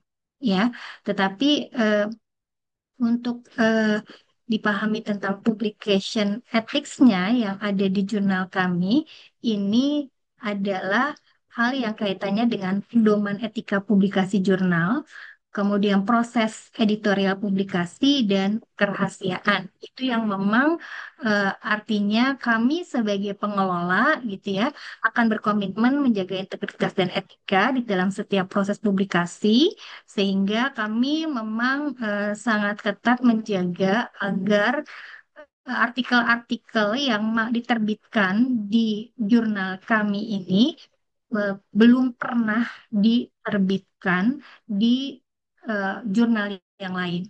Sehingga kami memang meminta untuk penulis untuk bisa mengirimkan surat bahwa memang ini tidak sedang diproses di tempat yang lain karena beberapa kondisi yang pernah kami alami gitu ya, ada penulis yang berbarengan mengirim gitu, mengirim ke jurnal kami, mengirim juga ke jurnal yang lain. Ketika di kami sudah terbit, ternyata di sana juga udah terbit ya, karena mungkin di sana sudah terakreditasi, sementara kami tidak terakreditasi, mereka meminta untuk kami menurunkan artikelnya. Dan ini buat kami ya walaupun kami bisa, tetapi ini kan akan mempengaruhi juga nanti proses akreditasi kami. Sehingga kemudian pada edisi-edisi berikutnya kami meminta penulis itu memang harus mengirimkan surat pernyataan ya bahwa memang tidak dalam sedang proses publikasi tempat yang lain ya sehingga ketika sudah masuk artinya memang sudah akan mau memprosesnya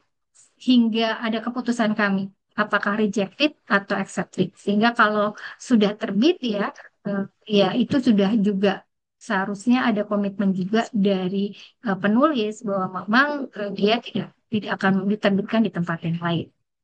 Ya, kemudian juga kaitannya dengan proses editorial gitu ya. Ini juga artinya kami akan melakukan proses penerbitannya secara online, kemudian juga kami melakukan proses review pada Mitra Bestari. Jadi tidak semata-mata begitu saja diterbitkan, tetapi proses review, proses editing itu juga kami lakukan. Kemudian setiap naskah yang masuk juga akan terjamin kerahasiaannya, bahkan juga kepada para reviewer kami tidak pernah memberikan nama dari penulisnya ya juga afiliasinya kemana ya agar para reviewer, para mitra Bestari itu ketika melakukan proses review gitu ya tidak ada beban apapun ya karena memang nggak tahu ini punya siapa ya.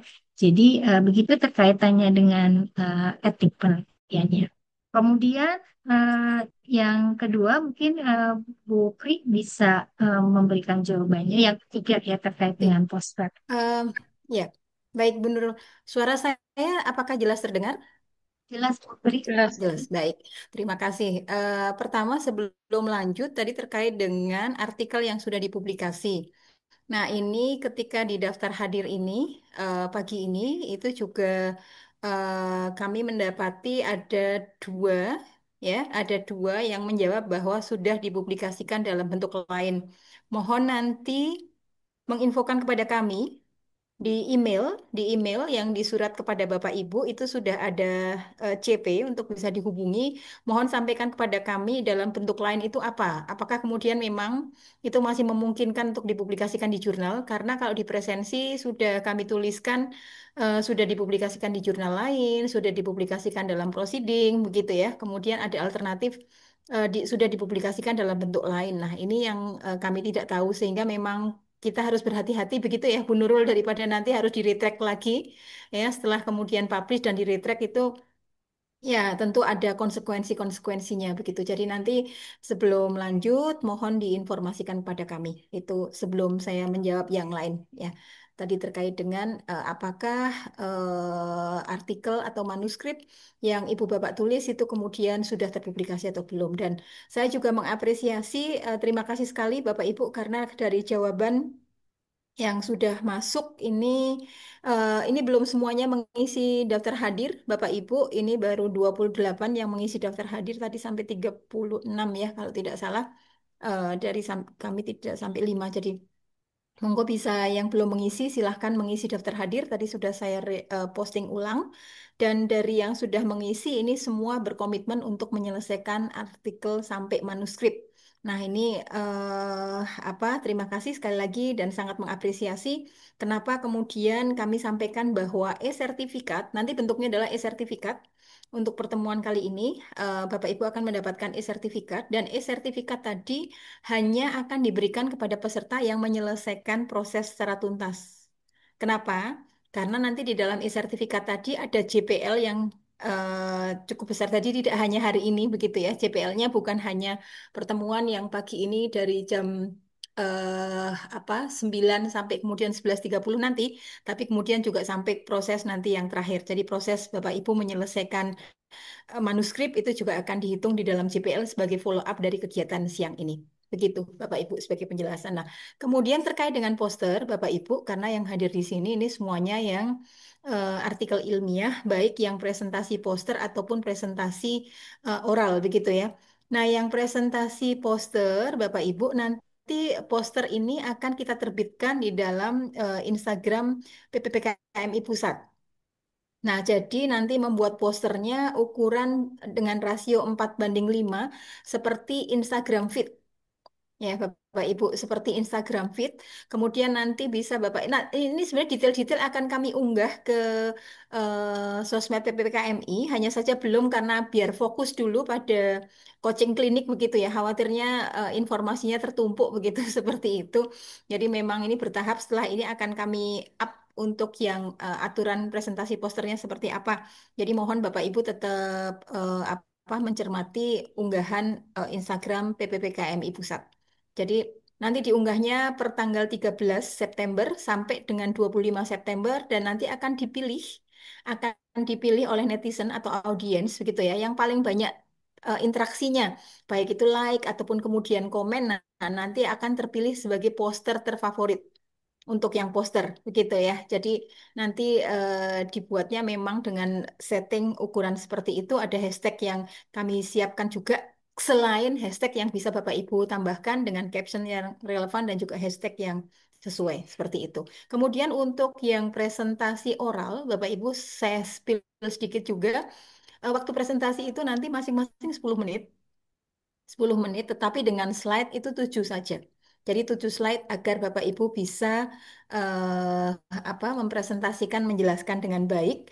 Ya, nanti ada judul, kemudian tim institusi begitu ya, latar belakang, tujuan, metode, hasil dan pembahasan. Kemudian kesimpulan dan saran itu cukup 7 slide. Bapak Ibu bisa membuat secara infografis sehingga lebih menarik begitu ya. Karena nanti dari yang presentasi ini akan dipilih beberapa presenter atau yang terbaik begitu ya, yang terbaik nanti akan menjadi pembicara KONAS, akan menjadi pembicara KONAS Promkes di sesi paralel. Begitu, Bapak Ibu. Jadi eh, apa? Untuk jadwal nanti juga akan segera kami share, tapi memang kami lakukan secara bertahap agar tidak tertumpuk dan informasinya bisa terbaca dengan baik. Mungkin demikian. Terima kasih. Saya kembalikan ke Bu Nur dan Bu Nurul. Baik, terima kasih Ibu Tri dan Ibu Nurul. Dengan demikian pertanyaan dari Bapak Surya Pratama juga sudah terjawab ya di kolom chat. Kita akan lanjut. Apakah masih ada pertanyaan yang ingin disampaikan langsung dulu? Baik, kalau belum ada, I- oh Ibu Ibu mohon izin menanggapi. silakan. Eh, Ibu Nurul berarti untuk lampiran yang harus disertakan dengan manuskrip itu hanya surat kesediaan publikasi saja ya, Bu? Iya, betul. Ya, betul. Karena kalau di jurnal kami ini belum mensyaratkan untuk adanya ethical clearance. Jadi eh, artikel ini atau penelitian ini tidak harus sudah dikaji secara etiknya. Kemudian mungkin menambahkan jawaban pertanyaan untuk Pak Teguh ya. Memang kalau untuk diterbitkan di jurnal-jurnal lain, khususnya kalau di jurnal internasional, penelitian data sekunder itu memang perlu juga adanya kaji etiknya gitu ya. Tapi kalau di jurnal kami ini, Jurnal Health Promotion and Community Engagement ini belum mensyaratkan seperti itu. Ya, demikian. Terima kasih Ibu Nurul, semakin jelas ya Ibu dan Bapak. Baik, kita lanjut ke ruang chat sambil menunggu pertanyaan yang ingin disampaikan secara langsung. Masih boleh ya Ibu dan Bapak. Dari Promkes KP, Ibu atau Bapak Promkes KP, ini pertanyaannya, boleh ya dibantu bagi tips agar dapat memunculkan ide untuk publikasi artikel dari data sekunder. Ada data, tapi kesulitan memunculkan ide untuk menuliskannya. Sebenarnya tadi sudah disampaikan ya oleh Ibu Nurul, banyak sekali tuh tips and triknya, tapi mungkin boleh di-highlight lagi Bu untuk menjawab pertanyaannya. Ya, baik. Terima kasih Bu Nur ya. Ya, baik. Jadi, pertama adalah mungkin kita mulai dari ketertarikan kita ya. Jadi, kita mau tertariknya di topik apa? Apakah topik hipertensi, topik KIA, topik mungkin kaitannya dengan penyakit menular, TB, dan sebagainya. Jadi, kita mulai dari ketertarikan kita. Kemudian nanti bisa dilihat data-data yang ada di Puskesmas misalnya ya, data rutin itu kondisinya seperti apa ya, dari laporan-laporan yang ada ya, kemudian juga dilihat trennya. Nah, nah dari situ kemudian bisa dicari literaturnya. Kalau mau penelitiannya tentang deskriptif atau mau diuji hipotesis kan bisa dicari tuh hasil-hasil penelitian yang dengan topik sejenis itu melakukan analisisnya seperti apa. Sehingga itu menjadi inspirasi kita. Atau dengan era AI sekarang itu sebenarnya Bapak Ibu itu bisa chatting ya dengan ChatGPT, dengan Gemini gitu ya, meminta pendapat gitu ya, pendapat kalau saya mau melakukan penelitian ini, topiknya ini, variabel-variabel apa yang bisa saya teliti gitu ya. Kemudian minta juga referensi-referensi. Itu sebenarnya kita bisa chatting gitu ya dengan AI yang ada, dengan Gemini, dengan ChatGPT, ya itu akan sangat membantu ya. Kalau kami di perguruan tinggi memang juga menggunakan AI itu memang harus hati-hati, tidak untuk kita melakukan plagiarisme, untuk nyontek, tapi proses-proses bagaimana kita meminta pendapat ya, karena kan mereka kan berbasis database yang ada ya, tentunya mereka ketika menyampaikan sesuatu, AI ini juga dia berbasis data yang ada. Tapi kita juga tetap harus kritis juga. Kita juga cari-cari juga dari publisher-publisher yang lain. Misalnya kita melalui Google Scholar, melalui PubMed, ataupun dari yang tempat yang lain. Jadi eh, kita mencari ide itu bukan hanya di ruang lingkup pelayanan kesehatannya aja, tapi kita coba cari dari literatur-literatur yang ada, tapi dimulai dari ketertarikan kita tuh mau topik apa. Mungkin dimulainya dari itu dulu gitu ya.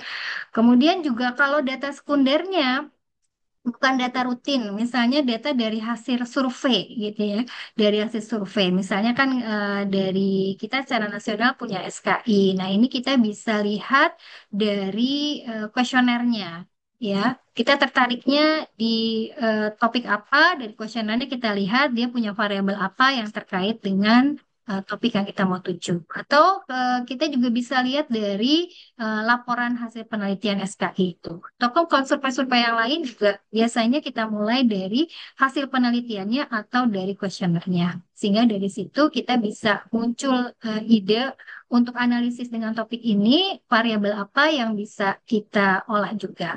Kemudian jenis analisisnya mau apa ya? Karena jenis analisis statistik itu kan banyak ya. Kita mau analisis datanya deskriptif atau kita mau uji hipotesis, uji hipotesisnya juga apakah bivariat atau multivariat itu kan banyak sekali variasinya. Nah, ini kita bisa dengan cara kita banyak membaca ya. Memang mau nggak mau kalau kita mau melakukan penelitian, kita harus banyak searching, kita banyak baca sehingga dari situ kita bisa lihat juga research gap yang ada itu seperti apa, yang belum banyak diteliti itu yang seperti apa, ya.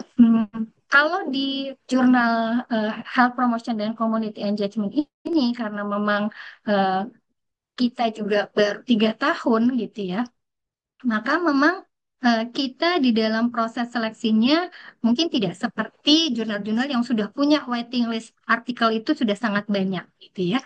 Jadi artinya memang eh, penelitian-penelitian yang mungkin dari sisi keterbaruannya mungkin tidak terlalu tinggi masih tetap bisa kita masukkan gitu ya. Tapi kalau pada jurnal-jurnal yang sudah levelnya tinggi, keterbaruan kan memang seringkali dituntut. Tapi kalau di jurnal kami gitu ya, karena memang ini baru dirintis, ini tidak menjadi suatu tuntutan, tetapi paling tidak peneliti bisa punya satu eh, penyampaian di narasi gitu ya, kontribusi dalam penelitian itu apa untuk pengetahuan ataupun mungkin untuk praktek-praktek praktek. Demikian Bapak Ibu dan juga Bu Nur Fadilah, terima kasih. Baik, Ibu Nurul, terima kasih. Komprehensif ya jawabannya. Kita lanjut ke pertanyaan berikutnya dari Bapak Abdurrahman Faiz. Pertanyaannya, jika citasi yang kita dapat masih 5 tahun ke belakang, tapi ternyata itu adalah citasi sekunder. Nah, setelah dicari, citasi primernya lebih dari 10 tahun. Apakah masih bisa dijadikan referensi? Silakan, Ibu Nurul. Ya, ya sekali lagi kita lihat juga dari ketentuan yang ada di jurnalnya. Kalau ketentuan di jurnalnya membatasi hanya 10 tahun, tapi kemudian ketika kita telusuri sumber primernya itu lebih dari 10 tahun, mungkin kalau topiknya bukan sesuatu yang sangat jarang gitu ya, kita akan bisa menemukan sumber sejenis yang lebih muda gitu tahunnya, misalnya yang 8 tahun, 5 tahun dan sebagainya. Tetapi kalau ternyata itu adalah eh, mungkin satu sumber yang tidak ada penggantinya, nih, ya, kalau di dunia akademis mau tahun 70-an pun kalau dia itu adalah sumber yang tidak ada gantinya, itu masih diperbolehkan gitu ya. Tetapi kalau ternyata sudah ada update pada referensi-referensi yang lain, maka sebaiknya memang kita cari referensi yang lebih mudah yang disyaratkan oleh jurnal tersebut ya. Termasuk di tugas-tugas akhir pun juga biasanya deskripsi tesis pun juga kita menyampaikan ke mahasiswa seperti itu. Kalau misalnya ada update yang terbaru, kita ambil yang terbaru, apalagi kalau sudah di atas 10 tahun. Tapi kalau itu adalah sumber yang belum ada gantinya ya, di atas 10 tahun pun kita masih boleh menggunakannya. Demikian. Baik, terima kasih Bu Nurul. Nah, ini pertanyaan terakhir yang ada di kolom chat. Tapi Pak Kodrat ini sebelumnya juga mungkin saran ya tadi ya untuk rekaman um, diskusi kita hari ini ya coaching kliniknya apakah bisa ditayangkan rekamannya nanti kita akan diskusikan ya bersama panitia. Nah, pertanyaan Pak Kodrat ini, apakah artikel yang terseleksi oleh tim seleksi Munas PPKMI ini akan dioralkan harus dikirim juga melalui OJS Jurnal PPKMI. Silakan, Ibu Nurul. Ya, jadi kami memang sangat mengharapkan Pak Kodrat yang dipresentasikan secara oral di Konas ini bisa dipublikasi di jurnal kami gitu ya. Eh, untuk penerbitan terdekat adalah di bulan Desember.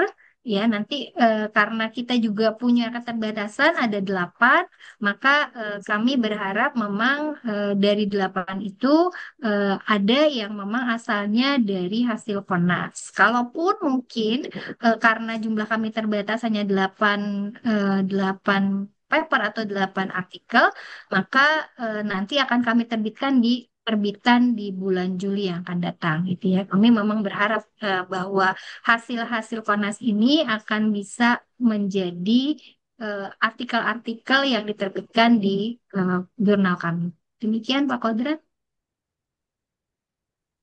Baik, terima kasih Ibu Nurul. Ibu dan Bapak yang masih setia, ada yang mau disampaikan lagi kah pertanyaannya? Kita masih punya beberapa menit lagi.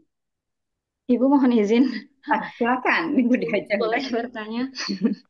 Silakan. Eh, Ibu, saya ingin meminta konfirmasi, Bu, terkait pelaksanaan oral presentasi ini dilaksanakan pada bulan Oktober atau November ya? Karena ada dua informasi dalam poster itu, yang satu mengatakan 1 sampai 4 Oktober, kemudian poster yang lain 1 sampai 4 November. Oh, Seperti itu. Terima kasih, Ibu. Oktober, Oktober. Mohon maaf typo itu.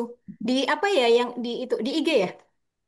Iya, Ibu, betul. Di Oke, IG. oke. Nanti kami inikan lagi. Terima kasih Mbak Ajeng Ya, ininya baik, Ibu. Terima kasih, feedbacknya. Ibu. 1 sampai 4 Oktober. Maaf ya, Bu Nur dan Bu Nurul. 1 sampai 4 Oktober. Kenapa? Karena nantinya itu kan akan dipilih untuk yang presenter-presenter terbaik, sehingga ada persiapan untuk kemudian menyiapkan materinya di apa pada Konas begitu. Ya, jadi ada waktu untuk mengumumkan begitu ya dan sebagainya. Jadi memang 1 sampai 4 Oktober. Jadi yang terbaik tayang 2 kali gitu ya, Bu Pri ya. Betul, betul. Jadi nanti yang Siap-siap. terbaik sudah tayang di Prakonas yang 1 sampai 4 Oktober itu kan sebenarnya Prakonasnya. Nah, kemudian nanti akan tampil di Konas. Ya, baik. Mudah-mudahan bisa dipahami ya, Ibu dan Bapak semua ya.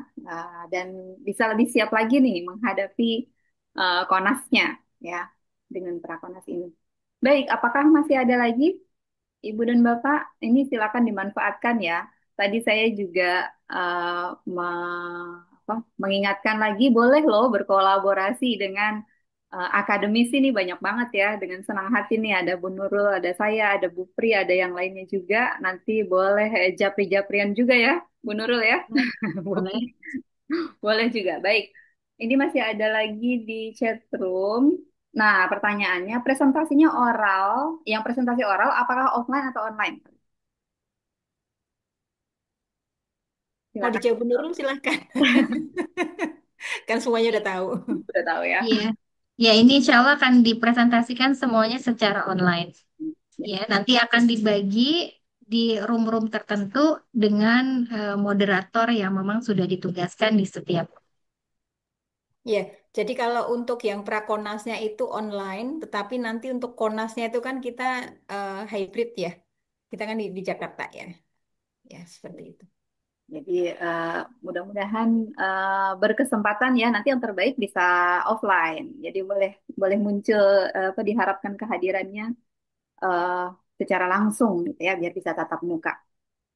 Baiklah, ada lagi kah yang ingin disampaikan Ibu dan Bapak atau ada yang Atau mau mungkin ya Bu, mungkin ada Bapak Ibu di sini yang nanti mau berkolaborasi dengan akademisi. Di sini ada saya, ada Bu Nurfadilah dan Bu Supri. Mungkin nanti bisa silakan menanyakan kontak kami gitu ya. Boleh kalau memang bisa berkolaborasi.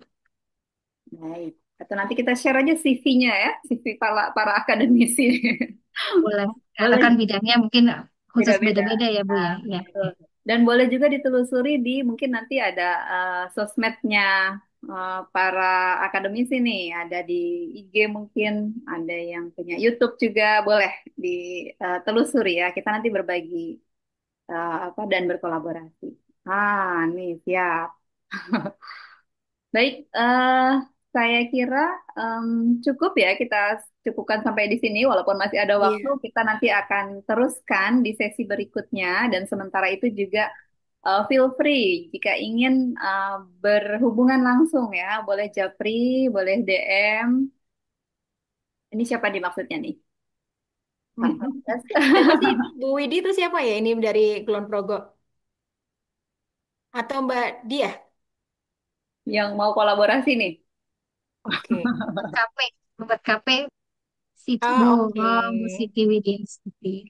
Siti Jasuti. Baik. Nanti kita share di apa? em, ada grup peserta nggak ya? atau mungkin nanti via email juga bisa ya kita share materi-materinya.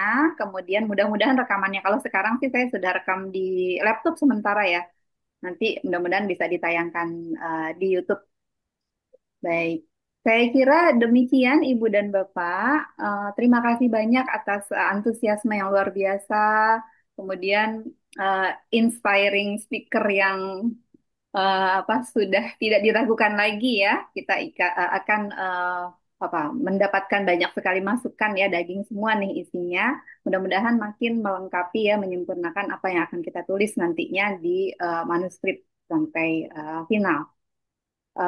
Sekali lagi saya sampaikan juga terima kasih kepada tim PPPKMI Pusat yang sudah menyediakan ruang dan kesempatan untuk kita bersilaturahim. Sampai bertemu di sesi berikutnya dan pada akhirnya nanti mudah-mudahan bisa pada ketemu juga secara luring di Konas Promkes. Dan terima kasih kepada Bu Ketua Konas ini, Bu Muhani juga hadir Oh iya bersamai betul kita Bu ini. Muhani. Ya luar biasa. Terima Bu Muhani, kasih. ada yang mau disampaikan dulu nggak Bu Muhani? Silakan mau menyampaikan sesuatu Siap, Ibu. Ibu. Silakan. Silakan Bu Muhani, mumpung ini ketemu dengan para calon-calon presenter.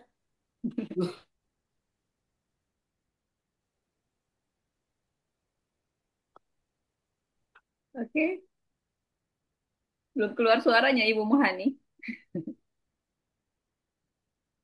Baik, terima kasih Ibu Supri, Ibu narasumber, Ibu Nurul Huria, Bu Nur Fadila, serta Bapak Ibu semua. Assalamualaikum warahmatullahi wabarakatuh.